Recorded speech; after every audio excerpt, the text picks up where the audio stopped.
Yeah, man. Episode 12, the season of bottle jobs, i.e., Arsenal, Chelsea. Let's be honest. I was gonna say, like, Listen, talking about the listen. slack. Arsenal bottled the Premier League. Simple as that. They bottled it. So the season of bottle jobs, man. What are you saying anyway, man? You good? I'm alright. I'm alright. Given obviously how the season ended. Yeah, man. I'm a happy You're guy. smiling, innit? Content. Yeah, you don't get that too much. Yeah, man. Funny enough, actually, I'm smiling because coming back to something that we talked about recently, Sheffield Wednesday, man. That was Yeah. I couldn't think of a better ending for that story for the manager Darren Moore. So I was plugging my charger. So yeah, like I'm happy, and just in case, because I know not a lot of people out there watching all the playoffs in League One. We talked before about Darren Moore. Two games against Peterborough. He was Sheffield Wednesday manager. Lost the first one 4-0. Abused by his own fans for the first time in history. Overturned the deficit in the second game to win on penalties, and then playoff final. Sheffield Wednesday got an extra man. They can't make the breakthrough until the last kick of the game.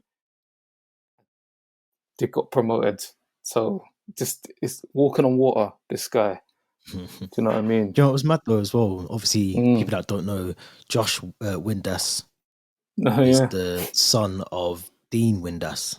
That's it. I think Yeah. that's his name, Dean. Yeah. So Yeah. I don't know if people got to see the video before the final. There was a video. I think Dean Windass was either on his way from Northeast down to London for the final, and he was emotional then. And there was a cutscene where it went to when Josh Windass scored the goal, went to him. And you know, them proud father moments. You could tell. Even the day after, he put something out, and even then, he was still emotional. So, because he done that for Hull. Do you remember? I think it was Hull. He scored like Yeah. a It was a last minute winner. banger. It was a Yeah. mad goal as well, and he done that at Wembley as well. So to see his son do the same thing must be a crazy experience. But yeah, credit to Darren Moore. Like almost done the unthinkable when you think back to that second leg. The first leg when they were 4-0 down to come back 4-0 like down to come back and get to the final, then to go on, albeit it was a mad game. It was a mad game, the final. But yeah, no, credit to Darren Moore, man. But I got a more serious question me have to ask. I know. Tell me, go on. I was reading this morning, yeah, and obviously everyone knows Al Pacino, Scarface, for one of the well-known films that he's been in. He's been in a lot of other films as well. Heat, another one, really good film. Now, Al Pacino, 83 years old, is expecting his fourth child with his 26-year-old girlfriend. Now, I'm not saying... There's a couple of things I need to try and like dissect here, because he's 83, she's 26. So the maths ain't mathing. Yeah. Man still saying, "Say hello to my little friend." Oh shit! Oh man! Yeah, you could take loads of quotes from him, because I think there's another one that says like you gotta point your finger and say I'm the bad guy or something as well. You are the bad guy. 80, 86, 83 with a 26-year-old woman and getting her pregnant. But the question I had for you is there like, there's probably no right or wrong to this, but in your opinion, maybe your opinion more than like a definitive answer, but do you think it's kind of at a point where you should stop thinking about reproducing and bringing children into the world when you're not at your ripe age? Like, you're not at the age where you're going to be around. Hopefully he is, but he's not going to be around for the next 50 years, is he? Let's be honest. And it's just, it's a weird, and again, each their own, but you've got to think the age gap is a bit mad. 83 and you're still shotting on the block. What's going on? You know what, I'm laughing because that said, is there an age you just stop reproducing? It's true, though. How can you still be the way that you phrase that said your reproductive time is done. Yeah, come on, man. No, you're gonna say no. Do what you got to do on that. If you can provide for the kids, and yeah, but is he going to be around? Do you know what I mean? In the nicest way possible. Is he going to be around to see his son or his daughter get married? Listen, AI, yeah, we talked about that a few episodes ago. Listen, you don't need to be there. You can get a robot, and you can put all of his famous quotes in there and his words of advice and all of The that. Tupac hologram. Yeah. I mean, you know my thing, innit? As long as you're providing a good environment for that child, and you have to remember as well, just because he's 83, he might have another 10, 15 years in him. Do you know what I mean? And you could be 23 and die for all kind of reasons. So it's hard to know, isn't it? Do you know what I mean? I mean that is, yeah, the maths is a bit mad. But at the same time, he's happy. Obviously, you know, hopefully she's happy. And if it was the other way around, same thing. Like just yeah, man. As long as there's love in that relationship, it's all good, man. No. You're not on it, are you? It's a grooming thing. Come on, man. Is it not grooming to an extent? He obviously he didn't meet her when she was, or did he? I don't know, but I'm speculating that she didn't and he didn't meet each other when he was 83 and she was 26. There must have been a relationship before then, and it links into the Philip Schofield thing as well because I had intrusive thought, and I wasn't gonna say it, but now that you've named him, it's not a Philip Schofield thing, though, is it? Well, we don't know. It's all speculation, but I think that for me, there's a level of like, I'm not saying again each to their own, but there's no way. This takes me back to the school days actually. So you know, sometimes you just see. I don't know if it was like this in your school, but the year 11 girls or like girls in my year used to get picked up by men in cars after school. Do you know what I mean? And it's a grooming thing, man. I think you just sugarcoat it with but they're. Do you know what I mean? They can consent to this and da. But it's still the whole Phillips, like the Schofield thing. Let's just be honest. I'm going to keep saying his name, but do you know the backstory to that? Yeah, I remember we talked about it, and what's funny, funny is not a good word to use, but when we spoke about it previously, you'd mention and reference all these things because a lot of people had clocked on that it's the picture, isn't it? The picture with Philip Schofield and his kid, who I think he's about 12 or 13, is the same kid. And how long ago did we have that conversation? It's so long, you don't remember us having that conversation. It was about a year and a half ago. I don't. But it was whenever he had that affair, whenever he referenced the affair. So, and yeah, I'm not even gonna go into it. But I think Al Pacino. No, do you know? Do you know the case? No, do you know what it is? Like, certain people just tie themselves up. Do you know what I mean? Certain people think they're so above things that they can just do what they want. And when you're in the digital age, you've got to be careful out there. So the digital trail.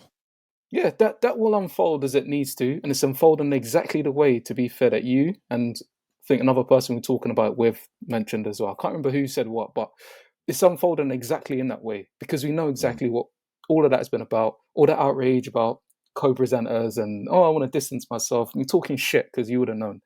But Al Pacino, I think, I don't know the history, I don't know the girl, but if they genuinely got together when she's over 21 of age, or even over 18, to be fair, that's their business. I think I do remember what you're talking about in school, and not even girls in year 11. Like for some of them, younger. I've seen girls in year 8, year 9.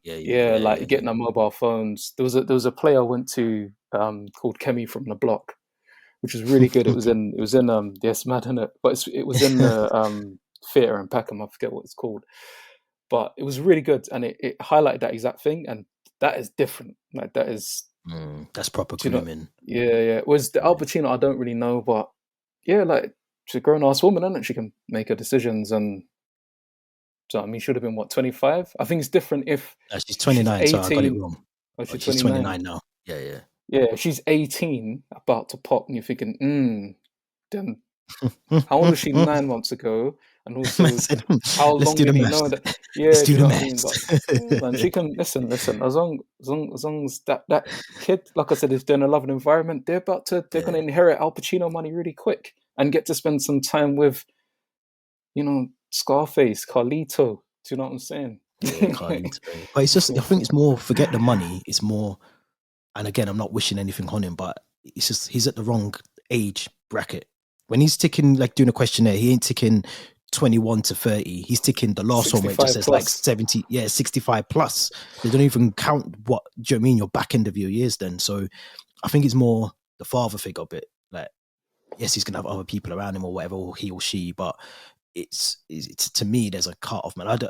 I wouldn't have a child at that age, regardless of my circumstances and whatever. I just wouldn't do it because I think it's just, in ways, it could be unfair on the child if I'm not gonna be around for probably some of their most prominent years. Do you know what I mean? When they're an adult or they're going. Do you know what I mean? I'm not gonna lie to you, cause just there's no age limit for me, you know. Man, just said blast away. Do what you need to do. Blastoise. Man said blast away. It don't matter. No, just listen. Like, I could be 92. Like, it's all good in it. It's all good in the hoods, but it just depends. It just depends, but yeah, and like I said, it's not just because he's a guy. I don't want people thinking, like, you wouldn't say that as well. Nah, vice versa. It's the same thing. Yeah, if it was like that as well, yeah, all good to them, innit? So, but yeah, you can have kids whenever, as long as as long as the origins of that relationship was legit and doesn't precede any age boundaries. Yeah, do what you got to do. Do you know what I will say? Because I don't want to talk about the Schofield thing fully until, because I think it's like a full-on investigation that's going to happen. But one thing I do want to say is this is not his first rodeo. He's done this before. This is not the only one. I'm telling you from now. You don't just do one and then just think, okay, whatever. This could be on a scale of, do you know what I mean? There's a reason why ITV have covered it up so much. Like, it's not just a little, do you know what I mean? So when it all comes out, I think that'll be a good time to talk about it.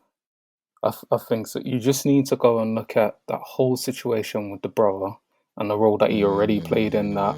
Again, true. I'm not saying that he did that, but that silence is deafening. Definitely, but also very loud at the same time. Do you know what I mean? Yeah, it's crazy. Yeah, man. It's crazy. We'll get back onto that, man. But let's keep it football. If you're not interested in football, now's your time to lock off the podcast, isn't it? Because this is what I'm only joking. Don't tell her. Go listen to a previous episode. Go back. Joking, yeah. Go back and listen. There's plenty of other topics, but no, we're gonna talk some football, man. And when we talk about this, I don't want us to like proper think too much into it. Just kind of when we talk, we're just going to spring off at certain things. So if people listening to this think, no, I don't agree with that, then let us know. But we're just doing it off the top of what kind of comes to mind first, as opposed to, detailed thought.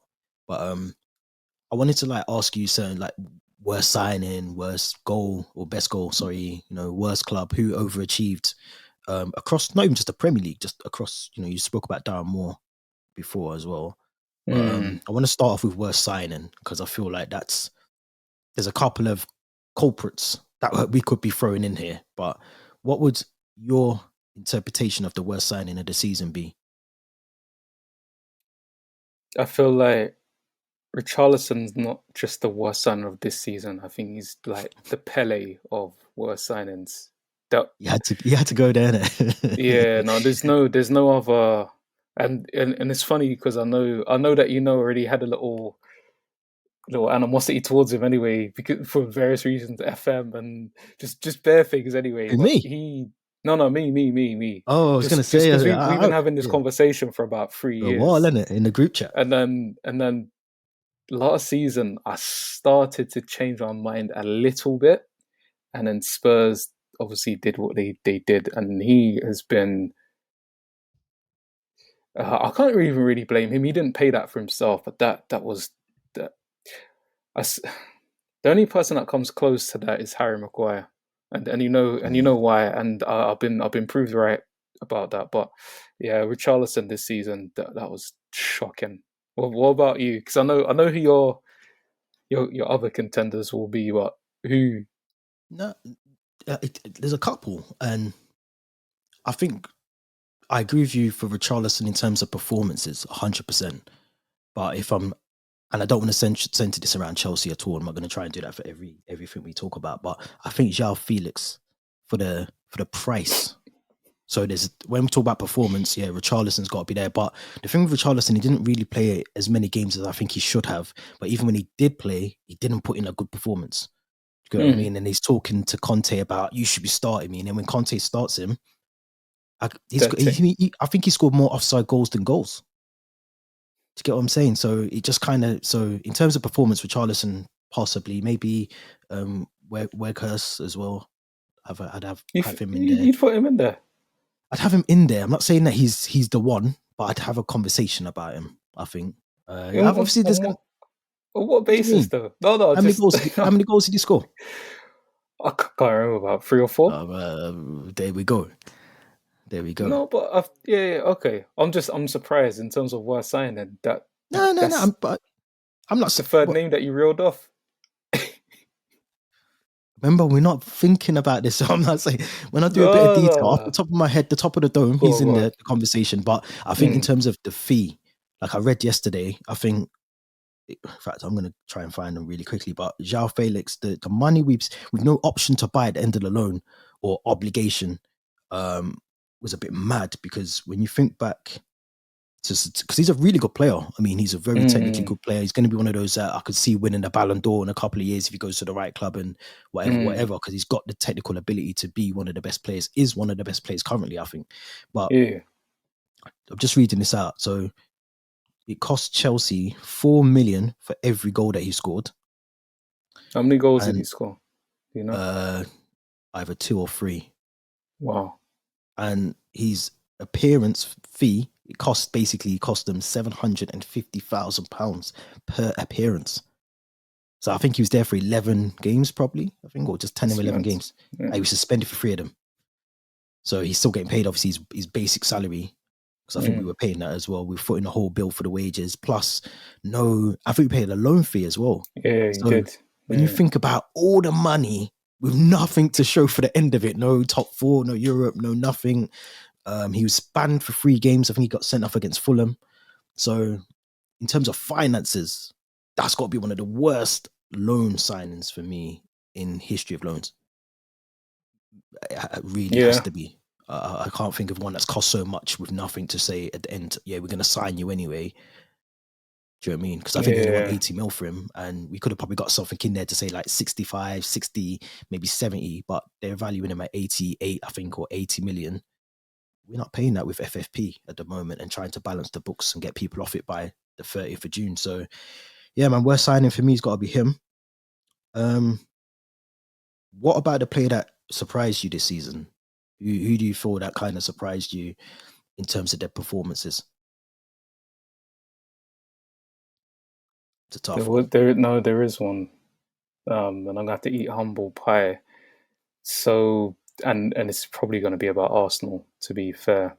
So, actually, no, there's quite a few, actually. So, in the Arsenal team generally, but Ramsdale performed better than I thought he would. I still don't think he's going to be levels, but he's done well. He made some top saves. And who else? Another one as well that's a little bit, maybe it's a bit left wing, but Nketiah, to be fair. I know part of the reason why Arsenal struggled was because they needed someone when Jesus was injured to come in, but he did well. Like, I think he's come through the ranks. He is a good finisher. He's a good player. He's very, positionally he's quite good. He reminds me a little bit of Welbeck, where he's a bit unreliable in front of goal when you really need him to score, but all the other stuff is there. And that kind of brings me on to Brighton, actually, and the goalkeeper, is it? I want to say Jason Still is his name. Yeah. Really good. I think I saw the name. I must have thought he was someone else maybe, but he's been excellent. Like, he's really good. And it's true. I can't remember who said it, but because he's English as well, people don't really rave about his footwork, but really good. So yeah, with Arsenal meeting a bit of humble pie, to be fair, with Ramsdale, he's done well. Actually, and Xhaka, to be fair, that was one of the season. That's one of the reasons. I know everyone's going to blame him for the Liverpool result, and I think it was a dumb thing to do. But one person's not responsible for dropping 2 goals, but I think he is the reason actually why they finished in the top 4, because he is a leader. You see Switzerland, why they get so far in them tournaments, it's him. So yeah, those are mine. What about you, Cos? I got a couple as well. And I agree with all the ones you just said. To be fair, I think they're all like really good. They played really well this season. I think Evan Ferguson for Brighton has done really well. I think I think Brighton, obviously we know their model is a well oiled machine. Do you know what I mean? They churn out really good players for low fees and then sell them on for big money, and it seems to work because they always replace the player they've sold with someone who's just as good or if not better. So I think him coming in, I think he just signed a new deal, but I don't think he'll be there for very much longer, maybe another season. No. And then I think he'll move on. They'll sell him for 60, 70, probably even more. Rico Lewis from Man City. I know he's put in sort of half average performances, but to get into a Pep squad and Pep to think that you're good enough, and he's not just played like fringe games or this and that. He's been playing some big games. And Cole Palmer, I know again he hasn't really played much, but Rico Lewis 100%. When I've watched him live twice or 3 times actually, I think, and it's just his movement. He's learning off some of the best players, so I think he's got a very good career ahead of him. But the one for me, Elise for Crystal Palace. I think he's just a really all-rounded good player. I think, not to say that he shouldn't be at Crystal Palace, but I think he's got another level to step up to, and I don't think.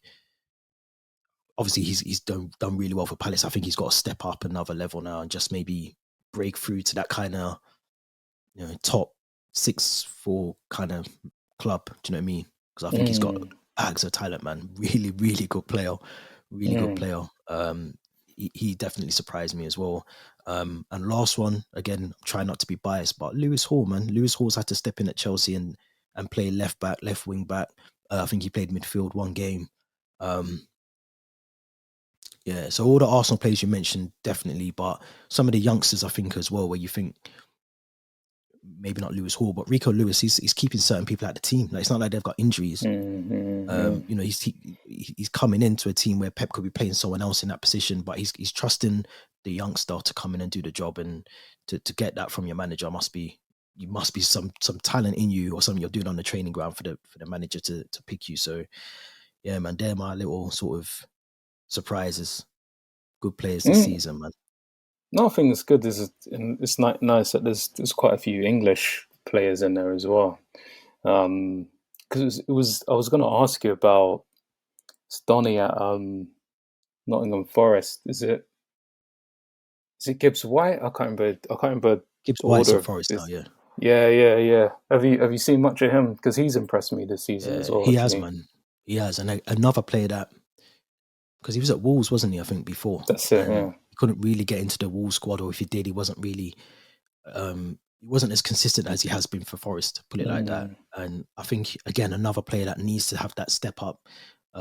Forest have done well to stay in the league, but I just think he's got to have a step up and just test himself again test himself at a level that's a bit more higher up, and maybe get a team that's like a Villa, for instance, who are going to be playing European football next season. Just test himself, because I think that some of these players have got it, man. They got like you said, it's good to see some like English talent coming through now, man, and breaking through. Moving on. Can't argue. Yeah, I can't argue with those. This one's going to be quite interesting. The best signing of the season. I need to even think about who was signed. Let me just get the table got up. mine. Again, I'm not going to try and be biased. Go on, you go first. I got a couple. I think. In fact, I'm trying to think. Was Nunes signed this year or last year? Yeah, he was.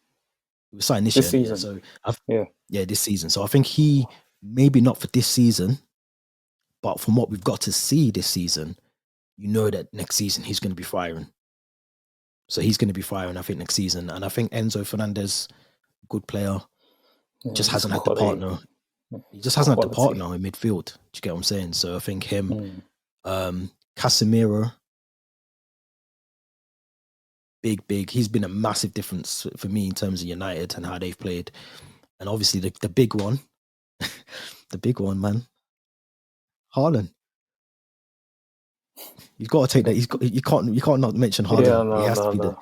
He's got to be the top dog for that one for me. But the others I've mentioned are definitely especially Nunez. I think when we see him next season, obviously Firmino's gone, so it kind of frees up a place in that front three. Jota, Gapco, you know what I mean? Gapco coming in, I think January as well. So they've got it set up for Liverpool. They just need to sort the midfield and the defense now.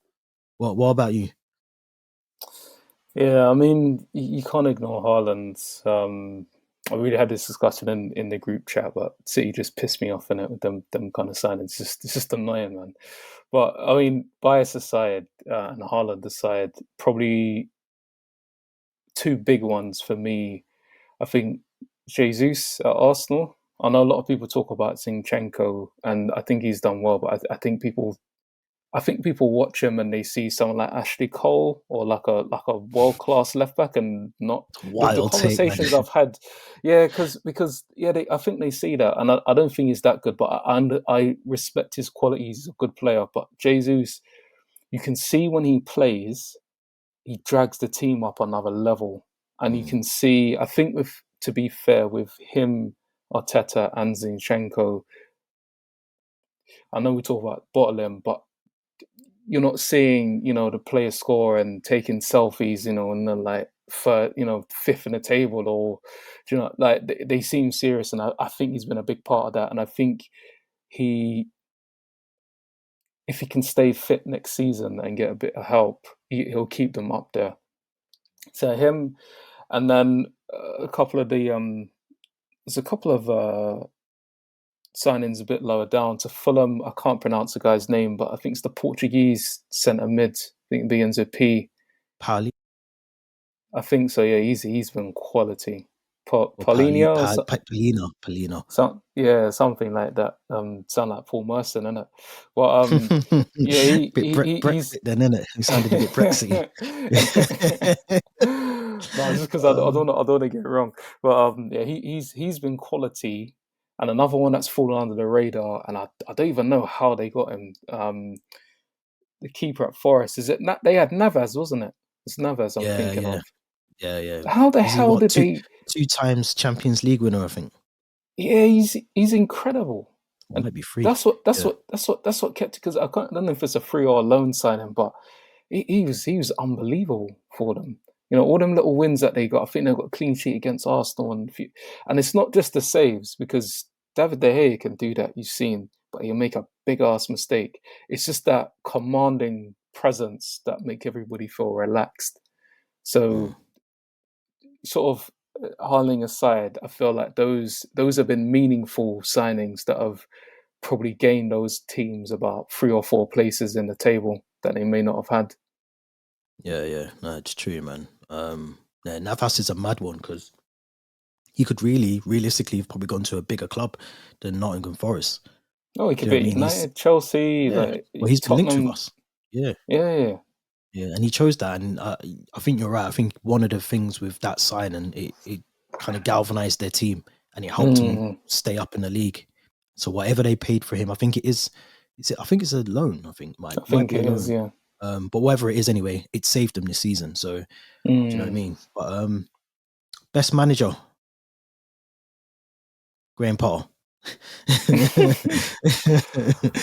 See, even that is a bit of a mad one. So I Chelsea aside, what he did with Brighton, I feel is being quite disrespectful, because I know a lot of people saying De Zerbi and he's done more with that squad and whatever. But number one, we don't know what Potter would have done with that Brighton team, because remember they were slapping teams, like they've been beating teams for quite a while. So it's not to disrespect De Zerbi, but yeah, he did well with Brighton, and obviously Chelsea. I just think that was a bad move at a bad time for him. It was just a bad move, man. Don't know about the time, because we spent a lot of money and we still look like rubbish. So I don't think. But I get your point. But anyway, I've got to go for Emery, really. And you know where? Because it's. You know where they were when he picked them up? It was 17th, Yeah, I was going to say it's like a point above the relegation zone. 17th, and it got them into Europe. So the same squad that Gerrard had. Precisely. Let's just be clear. Maybe I think they might have had one signing in January, maybe, but nothing. If it was nothing significant, I mean, I'm looking at the table now. There's 6 points off Liverpool. There's 6 points off 5th. He Yeah, got you them gotta into credit him. Europe. Gotta Yeah, credit him yeah. for that. He Um, was my pick anyway. He was my pick. yeah, Um, they're being linked with like Asensio as well. Like top players. When I say top players, I mean players that Aston Villa have not been linked with over the last couple of seasons. They're being linked with yeah, players. So I yeah. think, for me, for him to take us, you got to remember, I think the likes of Chelsea, Palace, maybe Bournemouth, they were all there or thereabouts. You know, they were like bottom half, mid table. They were Mm. 17th when Gerrard got sacked. To get them into Europe, to churn out some of the results they've done, he's made Tyrone Mings look like prime Sol Campbell. Like, do you know how hard that is? Facts.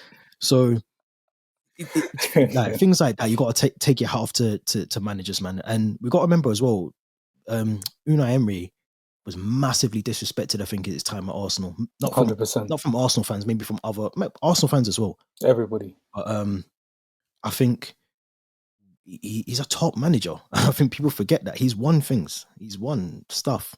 So they've got a really good manager. They're going into Europe where he's got bags of experience playing in that competition, particularly as well, or in the Europa anyway. But come on, man, there's no other manager, bar maybe De Zerbi, who's done as well. People say Pep. Pep's got the resources, like you said in the group chat. He has got You the resources. can't even talk about Pep, but No, yeah. no. But he's got the resources. But Aston Villa haven't spent the money to see them jump up the table from 17th to where is it, 7th they finished, beating Tottenham 7. to the final European spot. So yeah, we have to agree on that one. I've got a couple of Got some special shout outs. mentions though. Yeah, 100%. So uh, I'm gonna have to say Steve Cooper. I know they had a lot of players, but I think I They think did sign 33 players. I didn't expect but him to stay I up with them. but I think that is even more testament to dealing with that. Because with no disrespect, you man sign a bag of man. You got man that can't even get registered, and yeah, okay, you finish. I mean, you finish 6 points Yeah, ahead we've of them. Do you registered know all what our I players, man. You talking about? We're not mean? Barca, man. You talking about? Didn't you have some man that you couldn't register? I thought No. there's a maybe For they're the on loan. Champions League, yeah, Yeah, probably. We did. Champions League. Yeah, Yeah, okay, yeah, Aubameyang but and that. Yeah, yeah. that's the case with everyone's club. No. But what I'm saying is, it's not easy. I'm not trying to take the piss out of Chelsea. I'm just saying to have a You massive are, man. squad. No. I made But Europe and started talking the talk here. Okay, I see you, man. no, you know what I Yeah, mean. I think anyone would agree. Having that amount of players put into your yeah. squad, no It's one's hard really to gonna. it's hard to Yeah, balance it and make sure that everyone's happy. But with Forest, I think some people were happy to go there and relax a little bit. Like they've signed didn't they sign like Willy Bolly as well from Wolves? I don't think has he even Wolves. I mean I haven't watched many Forest games, but I don't I know. don't Don't think he's know. been playing as many games as he did at Wolves. But he's on good wages still, so he's just there for the Got to eat. Got yeah, to eat. man's there for the payday. But I'm just saying, to first time up, all of that change. Of course, they Mm. weren't on track to be promoted. So I'm not saying he's manager of the year, but shout out. Um, to be fair, a lot of them man in that bottom half. So, is it Gary O'Neill at Bournemouth? He just came and just quietly did his job. Considering, was it 9 that they got slapped at Liverpool? Yeah. Do you know what I mean? Like, Was that under him though, or was that under no, Parker? that was under Parker. But just thinking about the mess that the club was in under Yeah. Parker, I love Parker as a player, especially in his Charlton days. I thought he was great, and Spurs and Fulham days. I know Chelsea didn't quite work for him there, but yeah, I mean he's gone elsewhere and struggled as well. But yeah, he's done a great job. I feel like Moyes, the fact that he was threatened, people talking about the sack. Listen, anything under 6th or under 5th is a lottery. You could finish 8th, you could finish 17th. I think it's all good, but he's got West Ham to a final, and True. not even. This is not to say all the teams that they played have been amazing, but yeah, like they played some decent teams. Thinking of what West Ham are, how they've struggled navigating Thursday, Sunday with the squad. Antonio's played about 60 million games this season, flying to True. Jamaica to play. Yeah. He's done well, and you probably have to say the Brentford manager as well. They were Mm. no second season syndrome. I know Ivan Tony, for lots of different reasons, is a discussion point, but he's been great. They've made some smart signings. I think they signed, is it me? I know Jesse Yeah. would be able Me. to come. Yeah. And I know he's been a big fan of him, but yeah, they've made smart signings. Do you know what I mean? And yeah, so those are just special mentions. So Yeah, I think they've those man have done well. I'm gonna keep this next one short and sweet. Go on. The club that bottled it the most this season. Do you know what? I'm gonna keep it short and sweet, but there's two clear ones in it. Like for me, you can't spend 600 million and finish the season on 12th with the fewest goals in your history since 1939 or whatever. That's just a madness in itself. But Arsenal being no, Arsenal being where they were, printing off T-shirts. Who was it that printed off the T-shirt at Christmas and "Merry Christmas, you filthy animals"? All that, was it El Neni or someone? Who was it? Can't remember who it was. Whoever it was, anyway, it was printing off Christmas T-shirts. Christmas mid-season, top of the league T-shirts. Big mug, "Merry Christmas, you filthy." All of that. So yeah, for me, they are the bottlers because they were points clear of City. And it was it the West Ham game? I think the Everton game. There's bare games. They dropped too many points at the time when you can't. Southampton, but it's a toss up between Chelsea and Arsenal because Chelsea spending that much money, even with the difficulties of keeping everyone happy, but you've got the tools, man. If you pick the right team, you should get results. And yeah, madness. So to spend that much money, still not address striker, DM, a goalkeeper, and you still need to get all them things in the summer. Yeah, and you still spent 600 M's and you still haven't got that. That's a massive bottle in terms of finances, but in terms of performances, well, both for Chelsea, but in terms of performances, you can't, for me personally, bottle the league like that. The way that they did, they must have had one of the longest runs at the top of the league and then still not win it. So yeah, for me, it's them. I mean, yeah. The question to your answer is the fan bottle job. Like that is, and it's yeah, it was under the pressure because those are all games that they should have beat West Ham. They should have beat Southampton. Southampton got 24 points. I think, is it 24? 25. Sorry, they got an extra one. Yeah, I know they talk about VAR and all of that, but no, they did that to themselves, and they still finished 5 points behind as well. So they didn't even bottle it. They almost, if they weren't lucky, they would have lost out on seconds. Do you know what I mean? I did think that at one point. I thought they could actually finish third here now. It's getting a bit twitchy. So yeah, like I respect what they've done this season, but they 100% bottled that. The pressure was on and they couldn't deal with it. That's what happened. Yeah, that's it. That's what it comes. That's to me. That's a definition of bottling, because if you can't handle it when the kitchen is hot, then you need to get out of the kitchen. But Arsenal for me, man. Arsenal bottle jobs. They top trump Chelsea just about, because for obvious reasons, their man should have won the Premier League. But best goal. This one's going to be difficult because there's been a couple, but just whatever springs to mind straight away. You're gonna have to help me out, because the only goal I can think of is the Brighton one that they scored against City the other day. Yeah, that's one of them. Yeah, and then Gundogan against. It was only recently. Oh, the turn. Kind of like he was kind of like his back was against the goal, but he kind of still flicked it in. It was only like 2 weeks ago. Must have been. Yeah, it was against Everton. Yeah. Yeah. Was it Everton? Yeah. It was. They won. I think they won 3-0. That was a serious goal. Yeah, it was a serious goal. Yeah, he scored 2 in that game as well. So them two, the ones that stand out. But I know there's been some decent ones. Like Rashford against Arsenal was a good goal. If you remember, where he kind of like switch feet. I can't remember who he took on, although the defender should have been coming closer to him. But it was outside the box. A good strike at the Emirates. That was a good goal as well.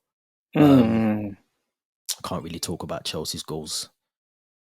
But yeah, them three. Yeah, he scored like 6 goals this season. All right, man. Okay, man. Just relax, man. Relax. But I mean, I can probably throw Havertz's goal in there. I think it was against Leicester. Enzo with the pass, little cheeky flick from Havertz. But now, apart from that, apart from, to be fair, and Ciso for me, just because of, again, he had too much space, loads of space in front of him just to pick his shot out. But it was the goalkeeper had no chance. He was in the corner of the goal.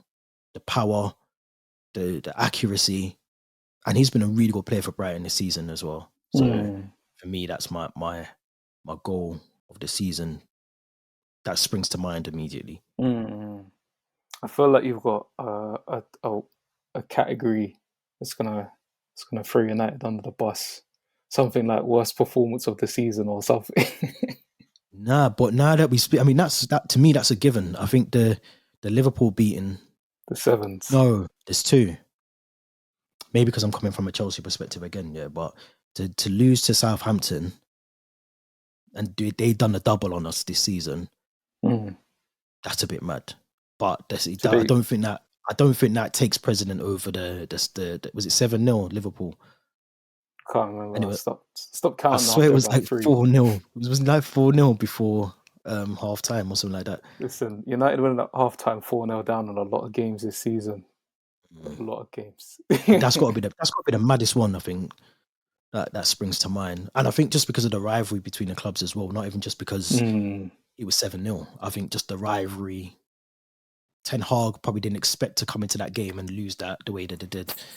But yeah, that wasn't even in my list. I didn't want to even, but now you've mentioned it, yeah, the United game. Yeah, but my final one that I've got is who will do well next season.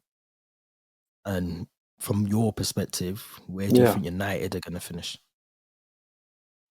So who do well next season will probably be, I'm going to say Villa. You can only pick one as well. Probably. Yeah, Villa will overachieve, basically. That's my pick.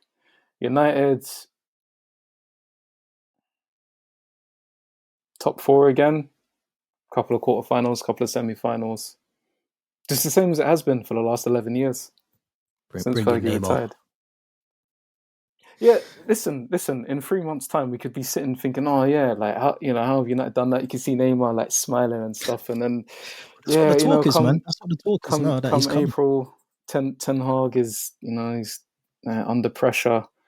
United are 9th, or maybe they'll bring Oli back.